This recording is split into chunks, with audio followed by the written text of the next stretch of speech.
401k भनेको के हो त?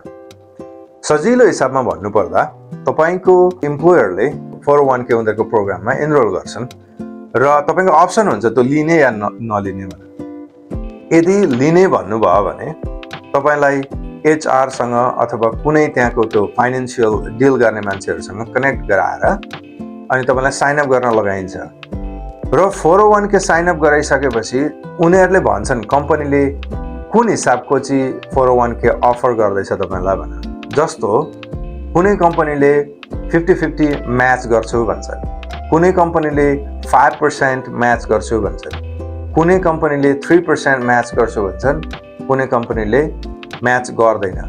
तपाईले आफै हाल्नुपर्ने हुन्छ।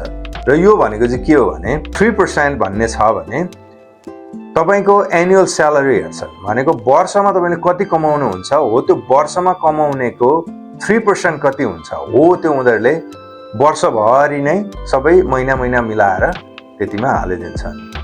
र यतिखेर तपाईको अप्सन हुन्छ तपाईले हाल्ने कि नहाल्ने आफूले पनि भन्नु। तपाईले आफैले हाल्न चाहनुभयो भने कम्पनीले नै हालिदिन्छ र आफूले पनि हालेको कम्बाइन गरेर धेरै हुन्छ, त्यो एउटा फाइदा हुन्छ। र 401k को एउटा अर्को फाइदा के हो भने यो हुन त ट्याक्स एडभाइस होइन तपाईहरुलाई। 401k को अर्को फाइदा के हुन्छ भने तपाईले ट्याक्स फाइल गर्दाखेरि तपाईलाई ट्याक्स ब्रेक मिल्ने धेरै चान्स हुन्छ। पछि तपाईको इन्कम ट्याक्स फाइल गर्दाखेरि त्यो 401k जति पनि हाल्नु भएको छ त्यो तपाईको इन्कममा गन्दैन उनीहरूले। त्यही भएर यो ट्याक्सको लागि एकदमै राम्रो हुन्छ। यदि तपाईले पछि रिटायरमेन्टको लागि भनेर पैसा लगानी गर्न चाहनु हुँदैछ 401k बाट र ट्याक्स पनि घटाउन चाहनुहुन्छ भने यो एकदमै राम्रो मौका हो तपाईहरुलाई। अब यसलाई विस्तारमा भन्नुपर्दा के भने सम्झिनुहोस् तपाईको वार्षिक इन्कम 50,000 छ तर तपाईले 401k मा 20,000 यदि हाल्नु भयो भने अथवा 401k मा 20,000 कन्ट्रिब्युट गर्नु भएको छ भने तपाईलाई 50,000 माइनस 20,000 30,000 जुन हुन्छ हो त्यो मात्रै गन्दैछ उनीहरूले इन्कम। त्यो भनेपछि त 30,000 मा मात्रै ट्याक्स तिर्नु पर्ने भयो। अनि तपाईले उता 50,000 कै ट्याक्स तिर्नु भएको छ भने तपाईलाई त्यो रको जुन धेरै ट्याक्स तिर्नु भएको छ त्यो तपाईलाई फर्केर आउँछ हो। त्यही भएर प्राय जस्तो कसैले ट्याक्स फाइल गर्दाखेरि मलाई फर्केर आयो भन्छन्, कसैले मैले धेरै तिरे भन्छन्। यसले पनि धेरै फरक पार्दछ। अब यो त एउटा ठुलो एउटा ट्याक्सकै टपिक बन्ने छ, त्यो कुनै दिन कभर गरौँला। तर फेरि पनि भन्न चाहन्छु म यो फाइनान्शियल एडभाइस होइन तपाईहरुलाई, तपाईहरुले आफ्नै रिसर्च गर्नु होला।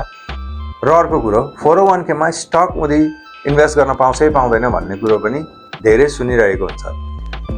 स्टकमा तपाईले पर्सनली हाल्न मिल्दैन किनभने धेरै भोलेटाइल हुन्छ। स्टक भनेको आज हुन्छ भोलि हुँदैन, माथि तल धेरै जान्छ। अनि अर्को कुरो के हुन्छ भने यदि कम्पनी नै ब्याङ्क्रप्ट भएर गयो भने तपाईको लगानी भनेको सत्यानाशै हुन्छ किनभने त्यो हराउँछ अब।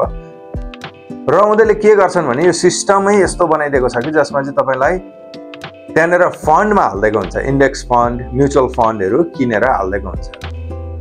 हेरी हुन्छ, तपाईको उमेर अनुसार पनि हुन्छ। एउटा सबैले हाल्छन् भन्ने हुँदैन। हेर्नु तपाईहरुले आफ्नो HR सँग बुझ्नुपर्ने हुन्छ तपाईको 401k मा तपाईले कन्ट्रिब्युट गरेको पैसा लगानीमा जाँदैछ कि छैन भनेर। यदि छैन भने गर्नुपर्ने हुन्छ, उनीहरूले नै तपाईलाई हेल्प गरिदिन्छन् त्यो गर्नको लागि।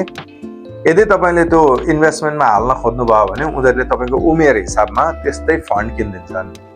अब त्यो फन्ड चाहिँ कसरी काम गर्छ भने तपाई 50 वर्ष पुग्नु भएको छ र 65 वर्षमा रिटायर हुनु हुँदैछ भने यदि 15 वर्ष मात्रै छ भने त्यो 15 वर्ष मात्रै भएको एउटा फन्ड हुन्छ उनीहरुसँग हो, त्यस्तोमा उनीहरूले इन्भेस्ट गरिदिन्छन् र त्यसरी तपाईको पैसा त्यहाँनिर बढ्छ। हस्त नमस्ते।